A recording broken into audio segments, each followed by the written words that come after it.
és vasváris módra. Ballonverseny légiesen tálalva. Végül Kárpátaljos-Nyíregyházi KC Pécs kézilabda mérkőzés bécsi sóval. Jó étvágyat!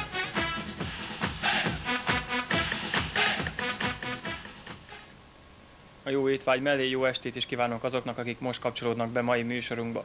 A foci meccs után nézzük a további MB2-es eredményeket. Tiszavasvári Eger 3-1, Tiszafüred Hajdunánás 4-1, 60 Kiskundorozsma 0-0, Kecskeméti SC Kaba Hajdúszoboszló 2-1, Szolnok Diósgyőr 1-2, Tiszakécske Kecskeméti TE 2-0, első tehát a Diósgyőr 30 ponttal, második a Nyíregyháza, ahogy kollégám is említette, 26 ponttal. És egy eredmény a megyei első osztályból, viharos mérkőzésen 2 kiállításra tarkítva, Kertváros, Vásárosnamény 0-2. Mára még tartogatunk egy közvetítést, a Kárpátaljos-Nyíregyházi KC Pécs kézilabda mérkőzést, de ne szaladjunk ennyire előre, képes sporthíreink következnek. Utolsó 7. állomásához érkezett a Fit 7 próba elnevezésű versenysorozat. A vállalkozó kedvű úszásra és pontszerzésre vágyó városlakók a Sóstói strandfürdő medencéjében randevúztak. Te vagy az úszás főszervezője, számítottál ekkora tömegre?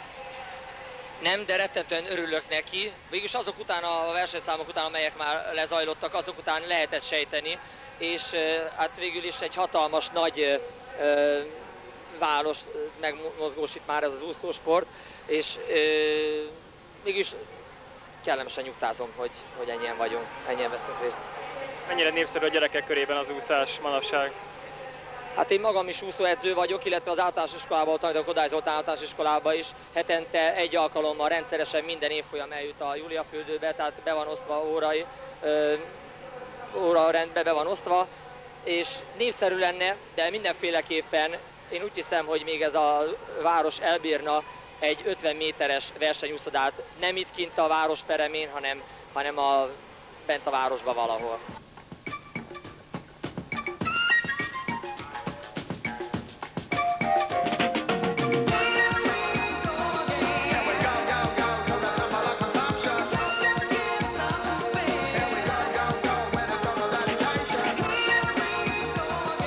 Majdnem minden állomásán részt vettél, te gyűjtötted a legtöbb pontot, minek köszönhető ez?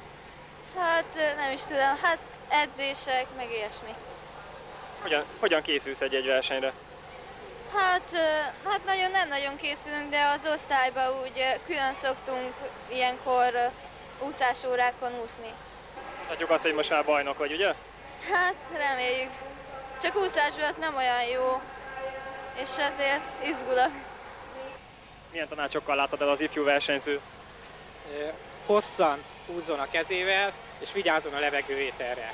Amennyiben vizet nyel, ne álljon meg, hanem menet közben köhögje ki.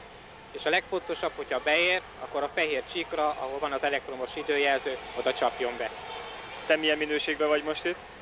Én, mint apa, Eszternek az édesapja, valamint 300-ban szintén indulok a Fit 7 próbán. Milyen volt az úszás? Hát nehéz.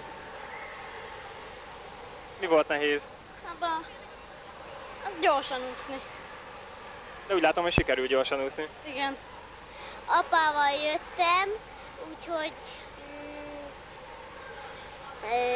nem, hanem megtanulok úszkálni.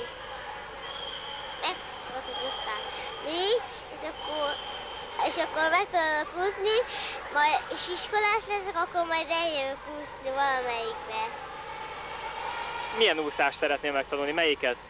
Milyen úszás van? Van a gyorsúszás, mellúszás, hátúszás. Melyiket szeretnéd leghamarabb megtanulni? Hátúszás. Miért a hátúszás? Mert az jobb, azon lehet felnézni. És bent levegőt venni. Van-e esetleg példaképed? Tessék? Van-e esetleg úszó példaképed? Darnyi Tamás vagy Egerszegi Krisztina? Egerszegi Krisztina.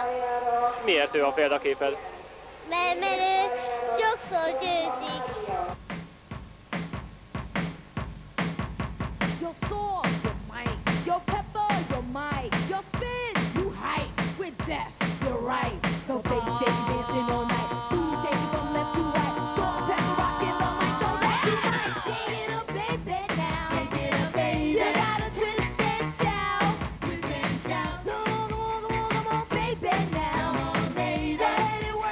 Ez a sorozat és a pontrendszere az, ami talán egy újdonság, egy új szellemi terméknek lehet nevezni, csak ez az első év.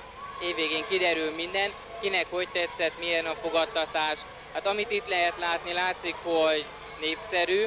Ez a 7. próba, tehát igen sokan azért jöttek el, hogy gyűjtsék a pontjukat, tehát meg lehet, hogy meg se fordult volna a fejükbe, hogy ússzanak éppenséggel, de egy kicsit úgy rá vannak kényszerítve, hogy amennyiben nyerni szeretnék, hogy az osztályuk, a családjuk nyerjen esetleg, akkor igenis készüljenek rá, edzenek és induljanak el ezen a versenyen, és valahol ezzel érjük el a célját ennek a versenysorozatnak, hogy egy rendszeres testmozgásra próbáljuk valahogy, ha másképp nem, akkor így rákényszeríteni, kicsit csúnyán kifejezve a város lakóit. Folytatás? Folytatás?